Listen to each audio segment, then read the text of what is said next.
الحمد لله نحمده ونستعينه ونستغفره ونعوذ بالله من شرور أنفسنا ومن سيئات أعمالنا. ما يهده الله فلا مضل له ومن يضلل فلا هادي له، وأشهد أن لا إله إلا الله وحده لا شريك له، وأشهد أن محمدا عبده ورسوله صلى الله عليه وعلى آله وصحبه الكرام. أيها المؤمنون، أوصيكم ونفسي بتقوى الله تبارك وتعالى، فقد قال ربنا عز وجل في كتابه الكريم: ولقد وصينا الذين أوتوا الكتاب من قبلكم وإياكم أن اتقوا الله. أما بعد، يقول الله سبحانه وتعالى في كتابه الكريم: يا أيها الذين آمنوا اتقوا الله وكونوا مع الصادقين. الصدق يا عباد الله نجاة. أخرج البخاري ومسلم من حديث كعب بن مالك رضي الله عنه في قصة غزوة تبوك، في قصة تخلف عن غزوة تبوك، يقول رضي الله عنه: لم أتخلف عن رسول الله صلى الله عليه وسلم إلا في غزوة تبوك، ما عاد بدر ولم تكن مقصودة فلم يعاتب أحد. وكان من خبري حين تخلفت عن رسول الله صلى الله عليه وسلم في غزوة تبوك أني لم أكن قط أقوى ولا أيسر مني حين تخلفت عن تلك الغزوة، فرزاها رسول الله صلى الله عليه وسلم في حر شديد، واستقبل سفرا بعيدا، فجل للمسلمين أمرهم ليتأهبوا أهبة غزوهم، فأخبرهم بوجههم الذي يريد. والمسلمون مع رسول الله صلى الله عليه وسلم كثير، ولجمع كتاب حافل، فقل رجل يريد أن يتغيب إلا ظن أن ذلك سيخفى به ما لم ينزل فيه وحي من الله، فتجهز رسول الله صلى الله عليه وسلم والمسلمون معه، فطفقت أغدو لكي أتجهز معه فأرجع ولم أقض شيئا، وأقول في نفسي أنا قادر على ذلك إذا أردت، حتى خرج رسول الله صلى الله عليه وسلم والمسلمون وتقدموا ولم أقض شيئا، فهممت أن أرتحل فأدركهم فيا ليتني فعلت، ثم لم يقدر ذلك لي. فطفقت إذا خرجت في الناس بعد خروج رسول الله صلى الله عليه وسلم يحزنني أني لا أرى لي أسوة إلا رجلا مغموسا عليه في النفاق، أو رجلا ممن عذر الله تعالى من الضعفاء، ولم يذكرني رسول الله صلى الله عليه وسلم حتى بلغ تبوك. فقال: ما فعل كعب؟ فقال رجل من بني سلمة: والله يا رسول الله، أو قال: يا رسول الله، حبسه بردان والنظر في عطفين. فقال له معاذ بن جبل رضي الله عنه: بئس ما قلت، والله يا رسول الله، والله يا رسول الله ما علمنا عليه إلا خيرا. فسكت رسول الله صلى الله عليه وسلم. فلما بلغني أن رسول الله صلى الله عليه وسلم قد توجه قافلا من تبوك حضر لي بثي، فطفقت أتذكر الكاذب وأقول: بما أخرج من سخطه غدا، وأستعين على ذلك بكل ذي رأي من أهلي. فلما قيل لي إن رسول الله صلى الله عليه وسلم قد أظل قادما زاح عني الباطل، حتى عرفت أني لن أنج منه بشيء أبدا، فأجمعت صدقه. دخل المسجد صلى الله عليه وسلم، وكان من عادته إذا رجع من سفر أن يبدأ بالمسجد فيصلي فيه، فجاءه المخلفون يعتذرون إليه ويحلفون له، وكانوا 87 رجلا، فقبل منهم علانيتهم، فبايعهم واستغفر لهم ووكل سرائرهم إلى الله تعالى، حتى جئت. فلما سلمت على رسول الله صلى الله عليه وسلم تبسم المغضب، فقال: تعال. فجئت حتى جلست بين يديه، فقال: ما خلفك؟ ألم تكن قد ابتعت ظهرك؟ قلت: يا رسول الله، إني والله لو جلست عند غيرك من أهل الدنيا لرأيت أني سأخرج من سخطي بعذر، ولقد أعطيت جدلا، ولكني والله لقد علمت لئن حدثتك اليوم حديث كذب ترضى به عني ليوشكن الله يسخطك علي، وإن حدثتك حديث صدق تجد علي فيه إني لأرجو في عقبى الله عز وجل. والله ما كان لي من عذر، والله ما كنت قد أقوى ولا أيسر مني حين تخلفت عنك. فقال رسول الله صلى الله عليه وسلم: أما هذا فقد صدق، قم حتى يقضي الله فيك.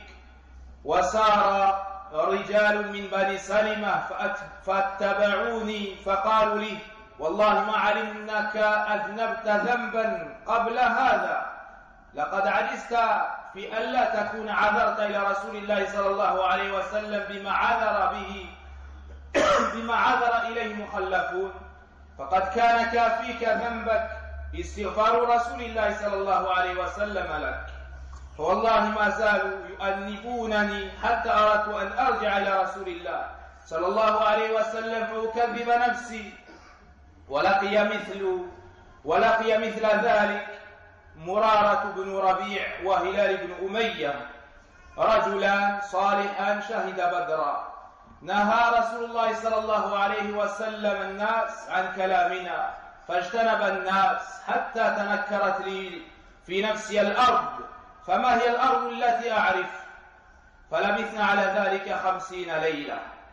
وقعد صاحبي في بيوتهما يبكيان، وأما أنا فكنت أشب القوم وأقواهم وأجلدهم، فكنت أخرج وأشهد الصلاة مع المسلمين وأطوف في الأسواق ولا يكلمني أحد، وآتي رسول الله صلى الله عليه وسلم فأسلم عليه وهو في مجلسي بعد الصلاة، فأقول في نفسي: هل حرك شفتيه برد السلام أم لا؟ فلما اشتد الأمر تذكرت ابن عمي أبا قتادة فسلمت عليه فوالله ما رد عليه السلام. فقلت: يا أبا قتادة أنشدك بالله هل تعلم أني أحب الله ورسوله؟ فلم يجب، فسكت، فكررت ذلك فقال: الله ورسوله أعلم، ففاضت عيناي. بينما أنا في السوق إذ جاءتني رسالة من ملك غسان، وبها أو مكتوب عليها: بلغنا أن صاحبك قد جفاك ولم يجعلك الله بدار هوان ولا مضيعة، فالحق بنا نواسيك. فقال كعب رضي الله عنه: وهذه أيضا من البلاء. فتيممت بها التنور فسجرتها. وبعد 40 ليلة أمرهم رسول الله صلى الله عليه وسلم باعتزال نسائهم، فقال كعب: أطلقها أم ماذا؟ فقال: لا. ثم صليت صلاة الفجر صباح 50 ليلة على ظهر من بيوتنا، ثم سمعت صوت صارخ يقول بأعلى صوته: يا كعب بن مالك أبشر. فخررت ساجدا، فعرفت أنه قد جاء فرج، فآذن رسول الله صلى الله عليه وسلم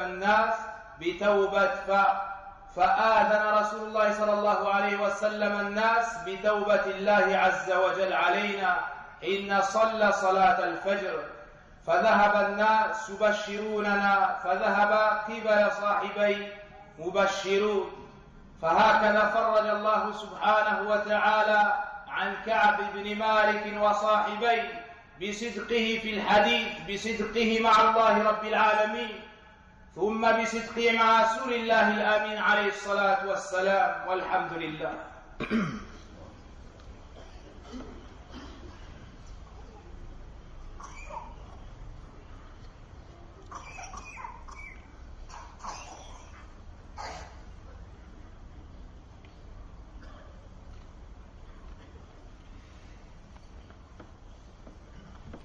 الحمد لله رب العالمين والعاقبة للمتقين ولا عدوان إلا على الظالمين وأشهد أن لا إله إلا الله وحده لا شريك له وأشهد أن محمدا عبده ورسوله صلى الله عليه وسلم. Allah subhanahu wa ta'ala nous ordonne dans son livre d'avoir la foi et de faire partie du nombre des véridiques. L'imam al-Bukhari et l'imam Muslim nous rapportent un hadith de Ka'b ibn Malik radiyallahu anhu, dans lequel il nous raconte lorsqu'il ne participa pas à la bataille de Tabouk. Il nous dit qu'il n'a jamais été aussi fort et aussi riche que lors de son absence à la bataille de Tabouk. Il dit: par Allah, j'avais en ma possession deux montures, chose qui ne m'était jamais arrivée jusqu'alors. Lorsque le messager d'Allah sallallahu alayhi wa sallam entreprenait l'expédition, il simulait de se diriger vers une autre direction, c'est-à-dire pour tromper l'ennemi. Ce qu'il ne fit pas cette fois-là, il se mit donc en route pour un long voyage par une chaleur intense, et se préparant à affronter le désert et l'ennemi en grand nombre. Il fit part de sa destination aux musulmans afin de faire les préparatifs nécessaires à l'expédition. Les musulmans qui l'accompagnèrent furent nombreux, néanmoins aucun registre ne les mentionnait, si bien que celui qui voulait se dérober pensait que cela passerait inaperçu, à moins qu'Allah ne fasse de révélation à son sujet. Donc le prophète sallallahu alayhi wa sallam a levé une armée, et il y avait de nombreuses personnes en sa présence, à un point tel que celui qui voulait se cacher pensait pouvoir le faire très facilement, sauf si Allah azza wa jalla révélait à son sujet du Coran. Donc le prophète sallallahu alayhi wa sallam entreprit cette expédition à un moment où, dans une période où les fruits étaient mûrs et où l'ombre était bien désirable, ce que j'appréciais tout particulièrement. Lorsque le prophète sallallahu alayhi wa sallam et les musulmans s'affairaient à leurs préparatifs, je les imitais, mais je remettais les choses à plus tard. C'est-à-dire que Ka'b ibn Malik radiyallahu anhu voulait accompagner le prophète alayhi wa sallam et avait la ferme intention de se préparer, mais chaque jour il repoussait cela. Il a tellement repoussé cela que le prophète sallallahu alayhi wa sallam et les compagnons ont pris la route, au point de prendre une longue avance, à un point où Ka'b ibn Malik disait: chaque jour je les rattraperai, et ô combien j'aurais voulu l'avoir fait. Mais Allah décréta autrement. Après le départ du prophète sallallahu alayhi wa sallam, Ka'b nous dit: je fus attristé de constater qu'il ne restait parmi les gens que je rencontrais que l'hypocrite connu, c'est-à-dire qu'il ne restait à Al-Madina qu'un hypocrite connu pour son hypocrisie, ou un faible qui avait une excuse auprès d'Allah. Le prophète sallallahu alayhi wa sallam ne mentionna Ka'b ibn Malik qu'une fois arrivé à Tabouk. Il était assis dans son assise avec les compagnons et a dit: qu'est-ce donc devenu Ka'b? Un homme de la tribu de Banu Salima a dit: c'est l'orgueil et la vanité qui l'ont retenu. Mu'adh ibn Jabal s'exclama alors: quelle vilaine parole profères-tu? Wallahi, ô messager d'Allah, nous ne connaissons de lui que le bien. Wallahi, ô messager d'Allah, nous connaissons de lui que le bien. Le prophète sallallahu alayhi wa sallam se tut. À cet instant apparut à l'horizon un homme vêtu de blanc et mouvement dans le mirage. Le message d'Allah sallallahu alayhi wa sallam dit alors: soit Abu Khaythama. Et effectivement, il s'agissait bien de lui. Cet homme est celui qui avait fait une aumône et qui, par la suite, celui duquel les hypocrites se sont moqués de lui, car il avait donné que quelques poignées de dattes en aumône. Lorsque j'appris ensuite que l'envoyé d'Allah subhanahu wa ta'ala était sur le chemin du retour, je fus effrayé, je fus très triste, je me mis à penser à quelques mensonges pour me disculper. Lorsque Ka'b ibn Malik a su que le prophète sallallahu alayhi wa sallam était sur le chemin du retour et qu'il allait devoir affronter son regard et allait devoir lui parler, alors il fut touché d'une grande tristesse et il a commencé à réfléchir comment se soustraire à sa colère, comment sortir de la colère du prophète sallallahu alayhi wa sallam, et il demanda conseil aux gens de sa famille.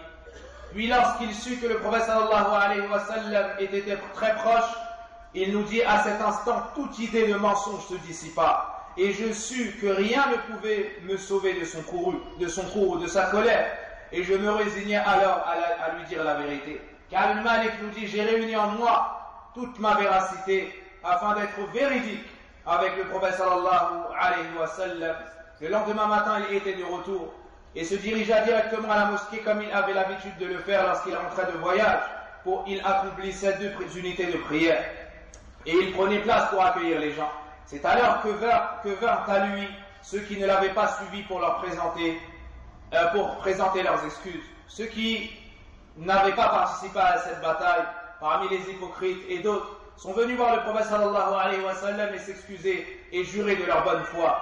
Ils étaient plus de 80. Le prophète sallallahu alayhi wa sallam accepta leurs excuses, renouvela leur serment d'allégeance et demanda à Allah de leur pardonner. Il a accepté d'eux ce qui était apparent et il a abandonné leur intérieur à Allah. Puis Ka'b ibn Malik est venu voir le prophète sallallahu alayhi wa sallam. Le prophète sallallahu alayhi wa sallam lui a souri comme celui qui est en colère. Il me demanda d'approcher, je m'exécutais et m'assis devant lui, il m'interrogea. Qu'est-ce qui t'a donc empêché de te joindre à nous, ô Ka'b? N'avais-tu pas acheté ta monture? Je répondis, ô messager d'Allah, si je me trouvais devant un autre que toi, j'aurais certainement pris le parti de trouver une excuse afin de me soustraire à ta colère. Car par Allah m'a fait don de l'éloquence. Car Ibn Malik a dit au prophète sallallahu alayhi wa sallam, devant une autre personne que toi, j'aurais réussi à trouver une excuse et à ne pas recevoir la colère de cette personne. Mais par Allah, je sais bien que si je te raconte un mensonge pour avoir ta satisfaction, Allah ne tarderait pas à me frapper de sa colère. Car Ibn Malik a été retenu par sa véracité et sa sincérité avec Allah Azza wa Jal de dire quelques mensonges. Et il a dit au prophète sallallahu alayhi wa sallam, si je mens pour avoir ta satisfaction, je sais ou bien j'ai bien peur qu'Allah va me toucher de sa colère. Par contre, si je dis la vérité, même si je dois souffrir de ta colère à mon sujet, je pourrais espérer une bonne fin auprès d'Allah. Je pourrais espérer une bonne finalité auprès d'Allah. Par Allah, je n'ai pas la moindre excuse au messager d'Allah. Et je ne me suis jamais senti aussi fort ni riche que lorsque je t'ai fait défection. Le prophète sallallahu alayhi wa sallam a dit, voici une personne qui a parlé sincèrement. Voici une personne qui a dit la vérité. Car auparavant, des hypocrites avaient donné toutes sortes d'excuses. Alors le prophète sallallahu alayhi wa sallam lui a dit, va-t'en, jusqu'à ce qu'Allah décide de ton cas. Des hommes de la tribu de Banu Salima me suivirent et me rattrapèrent pour me dire, par Allah, nous n'avons jamais appris de toi que tu as commis un péché. Que tu as commis un péché avant celui-ci. Tu aurais certainement pu trouver une excuse auprès du messager d'Allah sallallahu alayhi wa sallam, comme l'ont fait les autres déserteurs. Et sa demande d'absolution en ta faveur aurait largement suffi à effacer ta faute. Par Allah, ils ne cessèrent de me faire des reproches jusqu'à ce que je conçoive le désir de retourner auprès du messager d'Allah pour revenir sur mes paroles. Lorsque Ka'b ibn Malik est parti, des gens de la tribu l'ont rattrapé et ils lui ont dit, on n'a jamais connu de toi un péché. Pourquoi est-ce que tu n'as pas trouvé une excuse afin que le prophète sallallahu alayhi wa sallam fasse dua pour toi? Et cela t'aurait été suffisant. Et ils n'ont cessé de lui dire ça jusqu'à ce qu'il regrettât sa position, au point de penser à revenir voir le prophète sallallahu alayhi wa sallam pour revenir sur ses propos. Puis Ka'b ibn Malik a dit, est-ce qu'il y a d'autres personnes dans mon cas? Alors on lui a dit oui, 2 personnes. Qui sont-ils? Murara ibn Rabi' et Amr ibn Hilal. Ces 2 personnes étaient 2 personnes pieuses, des exemples qui avaient participé à la bataille de Badr. Alors Ka'b partit. Par la suite, le prophète sallallahu alayhi wa sallam a interdit aux compagnons de leur adresser la parole. Personne ne devait leur parler ni leur répondre au salam. Puis Ka'b ibn Malik nous dit, c'était tellement difficile que c'est comme si je ne reconnaissais plus la terre sur laquelle je marchais. Et les gens ont changé de comportement à notre égard. Il nous dit, nous demeurâmes dans cette situation 50 longues nuits. Cette épreuve a duré en tout 50 nuits. Ces 2 compagnons restaient chez eux et ne cessaient de pleurer. Il nous dit, quant à moi, j'étais le plus jeune et le plus fort des 3. Je sortais, je priais avec les musulmans en groupe. Je sortais au marché, j'allais voir le prophète sallallahu alayhi wa sallam après la prière dans son assise et je le saluais. Et je ne sais pas s'il me répondait au salam ou pas. Je ne savais pas s'il bougeait ses lèvres ou pas. Et je priais volontairement non loin de lui afin de voir s'il me regardait. Mais il ne me regardait pas. Puis quand j'entrais au prière, j'essayais de lui voler un regard. Et lorsque j'entrais en prière seulement, il me regardait. Lorsque la froideur des musulmans me devenait insupportable, j'ai décidé de me rendre auprès de Abu Qatada. C'était mon oncle, c'était mon cousin, le fils de mon oncle, et l'homme que j'aimais le plus. J'escaladais le mur d'enceinte de son jardin et le saluais, mais par Allah, il ne me rendit même pas le salam. Je lui ai dit alors, ô Abu Qatada, je t'en conjure au nom d'Allah, ne connais-tu pas l'amour que j'ai pris pour Allah et son messager? Je te demande par Allah, ne sais-tu pas que j'aime Allah et son messager? Et Abu Qatada ne lui a pas répondu. La troisième fois, il lui a dit Allah et son messager sont plus savants. Alors mes yeux débordèrent de larmes et je m'en allais et passais de nouveau par-dessus son mur. Ka'b ibn Malik radiyallahu anhu nous dit, alors qu'un jour j'étais au marché, j'ai été touché d'une autre épreuve. C'est que le roi de Rassan m'a envoyé une lettre et il y avait dans cette lettre, nous avons appris que ton compagnon s'est détourné de toi. Mais Allah ne t'a pas voué une condition humiliante et ne te lésera pas par tes droits. Ne te lésera pas de tes droits. Rejoins-nous, nous te consolerons. Donc ici, il a reçu une lettre du roi de Rassan afin qu'il s'éloigne du prophète alayhi salatu wassalam et il délaisse l'assise des compagnons pour les rejoindre. Mais Ka'b ibn Malik a su que ceci était une épreuve et un test. Alors il a dit, voilà encore l'une de ces épreuves qui m'accable en ces moments difficiles. Je jetai la lettre dans le four à pain pour la brûler. Après 40 nuits de cette épreuve, le prophète alayhi salatu wassalam a envoyé une personne pour leur dire, éloignez-vous de vos épouses et n'approchez plus vos épouses. Alors Ka'b ibn Malik a dit, que dois-je faire? Dois-je la divorcer? On lui a dit non, mais tu ne dois plus l'approcher. Mes deux compagnons reçurent le même message. Je dis alors à mon épouse, va chez ta famille et reste-y jusqu'à ce qu'Allah prononce son jugement sur cette affaire. L'épouse de Hilal ibn Umayya se rendit chez le messager d'Allah sallallahu alayhi wa sallam et lui demanda, Hilal est un vieil homme et il n'a pas de serviteur. Est-ce que je peux rester auprès de lui pour être à son service? Se déplaît-il que je le serve? Le prophète sallallahu alayhi wa sallam a répondu non, mais qu'il ne t'approche pas. Alors on a dit à Ka'b, pourquoi est-ce que tu ne demandes pas la même chose? Il a dit non. Comment est-ce que je pourrais demander cela alors que je suis jeune? Puis, après 10 autres nuits, c'est-à-dire après avoir complété 50 nuits, au moment du Fajr, donc du 50e jour, il nous dit, radiyallahu anhu, j'accomplis la prière de l'aube sur le toit de notre maison. Puis je m'assis dans un état semblable à ce qu'Allah mentionne à notre sujet dans le Coran. Je me sentais à l'étroit dans ma propre personne et la terre me paraissait exiguë, tout vaste qu'elle fut. C'est alors que j'entendis une puissante voix crier du mont, ô Ka'b, réjouis-toi. Je tombai aussitôt en prosternation car je sus que l'heure de la délivrance était venue. Ka'b ibn Malik nous dit que c'était le Fajr et qu'il avait prié sur le toit de sa maison. Il a entendu une personne crier, ô Ka'b, réjouis-toi. Il nous dit, je suis tombé prosterné pour remercier Allah, car j'ai su que c'était la délivrance d'Allah à notre sujet. Et en effet, le prophète sallallahu alayhi wa sallam avait informé du repentir qu'Allah avait accordé à ces trois personnes, dont Ka'b ibn Malik. 2 hommes partirent pour en informer mes 2 compagnons, et un troisième se lança dans ma direction galop sur son cheval. Et un homme de la tribu de Aslam gagna à pied le sommet du mont Salt. J'entendis sa voix avant que le cavalier ne m'eût rejoint. 2 personnes ont voulu annoncer la bonne nouvelle à Ka'b ibn Malik du repentir d'Allah le concernant. Il y en a un qui a pris une monture pour aller au galop et le rejoindre. Le deuxième est monté sur une montagne et a crié la bonne nouvelle. Et la voix de celui qui a crié est parvenue en premier à Ka'b ibn Malik. Lorsque celui qui lui apporta la bonne nouvelle arriva chez lui, Ka'b ibn Malik, pour le remercier, lui a offert 2 vêtements. Il nous dit, par Allah, je n'avais rien d'autre que cela. Je ne possédais à cette époque que ces 2 vêtements et j'ai dû emprunter 2 autres vêtements pour m'habiller. Des gens venaient par groupe à ma rencontre et me félicitaient de l'agrément de mon repentir par ces mots. Nous te félicitons de ton repentir agréé par Allah. J'entrai à la mosquée et je trouvais le prophète sallallahu alayhi wa sallam. Et les gens se succédaient pour me féliciter. Et il nous dit qu'aucun parmi les muhajiroun se sont levés à ma rencontre, excepté Talha ibn Ubaydillah. Et je n'oublierai jamais ce qu'il a fait ce jour-là. Puis le prophète sallallahu alayhi wa sallam avait le visage rayonnant de joie. Et il me dit, réjouis-toi en ce jour, le meilleur que tu aies connu depuis que ta mère t'a mis au monde. Alors je lui dis, ô messager d'Allah, est-ce que cela vient de ta part ou de la part d'Allah? Il me dit, cela vient bien de la part d'Allah. son visage s'illumina comme un morceau de lune, et nous le savions.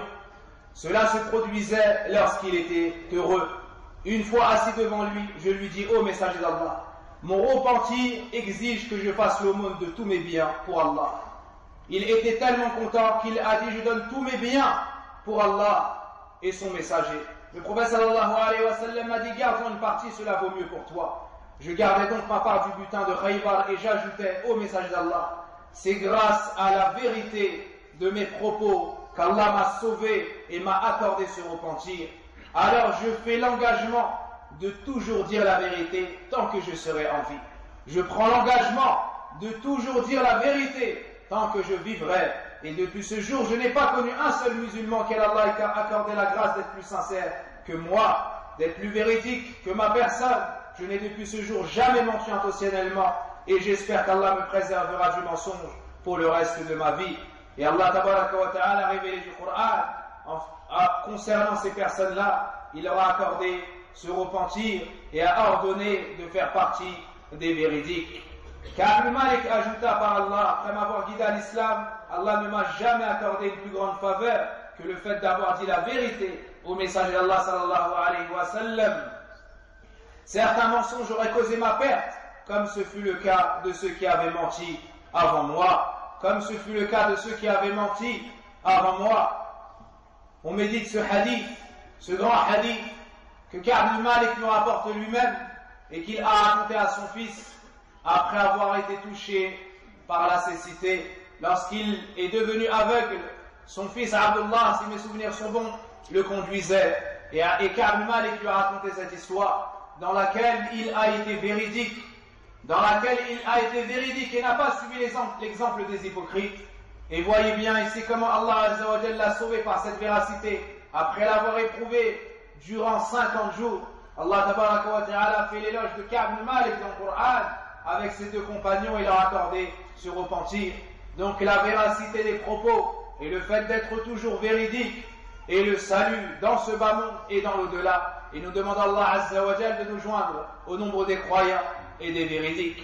Ceci étant dit, il y a une personne parmi les musulmans ou bien une personne qui a été touchée par de nombreuses brûlures. Il est brûlé au 3e degré et sa famille vous demande d'invoquer Allah Azza wa Jalla en sa faveur. فنسأل الله سبحانه وتعالى بأسمائه الحسنى وصفاته العلى أن يشفيه وأن يمن عليه بالعافية. On demande à Allah tabaraka wa ta'ala de le guérir et de lui accorder un prompt rétablissement. والله أعلم وصل اللهم وبارك على نبينا محمد وعلى آله وصحبه أجمعين. ربنا آتنا في الدنيا حسنة وفي الآخرة حسنة وقنا عذاب النار. اللهم إنا نسألك الهدى والتقى والعفاف والغنى. سبحانك اللهم وبحمدك أشهد أن لا إله إلا أنت أستغفرك وأتوب إليك.